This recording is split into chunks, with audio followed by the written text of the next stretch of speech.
I've got something neat to talk to you all about today. I really would like to have a connect where if you have any thoughts, if you could put those down, I would love to hear what those are.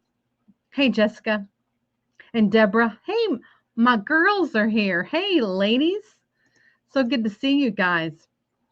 I know that we probably kind of know this scripture I'm going to talk about, but I think we need a crash course on it. This is from James chapter 1. It's just 3 verses, and I'd like to know if you have any thoughts on it. The first verse is pretty understandable. Let no one say when he is tempted, I am tempted by God, for God cannot be tempted by evil, nor does he himself tempt anyone. Basically, it's saying God can't do bad. So when we get tempted, it's not him. Now, because I'm in Freedom Ministries, sometimes, hey guys, hey Tammy, uh, sometimes people will want me to say, okay, can you cast out this temptation to do whatever? Well, if someone does have a bondage, yes, you can command fear to leave. You can command bondage, addictions, if it's like an overwhelming compulsion. But temptation doesn't just come because of that. So let's read what brings temptation. Are you ready? God's not tempting us. If you take your finger and hold your finger up if you're not driving and you turn it around and go like this, there's the culprit right there. There's the culprit behind the temptation, according to verse number 14. Let me read it. But each one is tempted when he was drawn away by his own desires and enticed. Now, that's true because, I am never tempted. I mean, I never tempted to commit adultery on Dennis. But I am sometimes tempted to have more than one of these. This is not made with sugar. It's made with erythritol. I have these in here for emergencies, but I only have one because I don't trust myself with two. See, each person may not have the same desire. Your own desires is what actually draws you away. And what the enemy does is he takes a look at what that desire is. So he's not going to, some dude prances up in here without their shirt on or something. I'm going to say, gross, get yourself out of here. I do not even care. But on the same hand, I do have some weaknesses that probably the enemy, if he is going to put an attack on me, he's going to package it a little differently.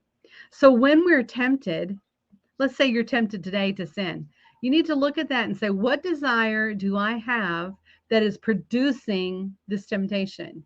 Because if you didn't have that desire, it wouldn't be there, right?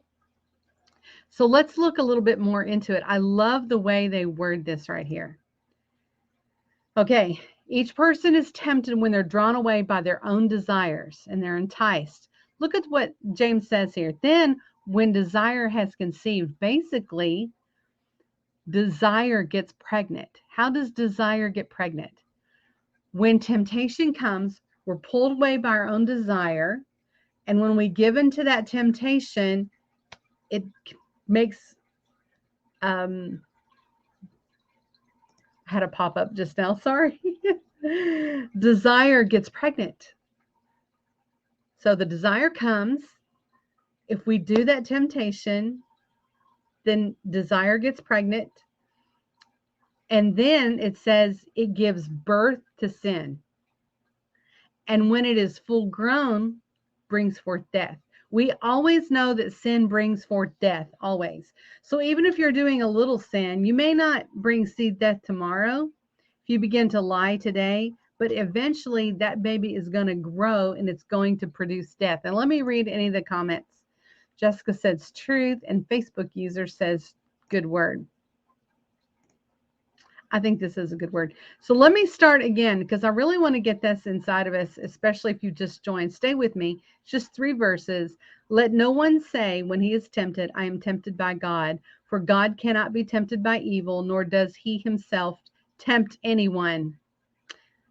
And sometimes people say the devil made me do it, but the scripture says here that the culprit is each one is tempted when he is drawn away by his own desires and enticed. Then, when desire has conceived, it gives birth to sin, and when it is full grown, brings forth death. Now, that brings me to my point. Why are we playing with sin? Why are we playing with desires when we know it's going to bring forth bad things? Flesh. Kim said flesh. That's true. It's flesh. So what we have to do is get this flesh under control. Sometimes we can cast things out, but a lot of times we need to submit our will to God. And then guess what? You're not even hopeless in that, because with that, I can say truthfully to God, God, I have a desire, or I have an appetite for whatever it is that's causing me to be tempted. And then say, God, would you change my appetite? I want to be hungry for truth, for righteousness, for your face. And let me tell you about a conversation that I had a while ago, and I'm going to finish this up. I hope this leaves you with some good things to think about. And again, I'd love to hear what your thoughts are on it. But I don't think she's on here, but I won't tell you her name. But I was talking with a woman today. I was really blessed by her, because when people first start in freedom, a lot of times you're showing them how to pray, you're showing them how to hear from God, but then they will begin recognizing their own temptations or their own desires. And she said to me, what I'm finding out is that God has set me free in this area, but when I'm around people whom I think know about my issues, I'm kind of ashamed. And I'm embarrassed that people may not agree with the decisions I've made. I'm trying to cover that up just a little bit. Well, I started thinking about that. She, instead of being thankful for where God's brought her, not being condemning with that, what had happened is that shame was covering her. She was allowing what other people think to control her. And it could have been a little pride in there as well. So what we did is we began to pray. We submitted to God the behavior. We submitted to God the caring what other people think. We submitted to God the embarrassment and the shame. And guess what? He came in and took it. And I want to share with you, hey, Elmer, I want to share with you what happened, what God showed me. Y'all ready for this? I'm even going to close my book here. It's my favorite Bible, y'all. My spiritual warfare Bible. I love that. Okay. So I'm praying with her, and God begins to show me this filing cabinet. And I remembered when I saw the filing cabinet, 1 Corinthians chapter 13, where it talks about love. And it says that love, among other things, it doesn't hold records of wrong. And I saw in this filing cabinet records of wrong. That somewhere back in the recesses of her mind, it was the wrong that she had done, and it was the wrong that others had done to her. And even though she had forgiven, even though she was walking forward in her freedom and truth, she had filed back for future purposes the record. And so what she did was said, God, I submit to you the record of the wrong done to me and the record of the wrong I have done. And I ask you to expunge it, expunge the record. And in the spirit, I began to see papers flying out of this filing cabinet. I want to tell you that God can clean the junk up so good, so well. He is so good at doing it, that the temptations, the desires, the marks against you, they are nothing when it comes to the presence of God.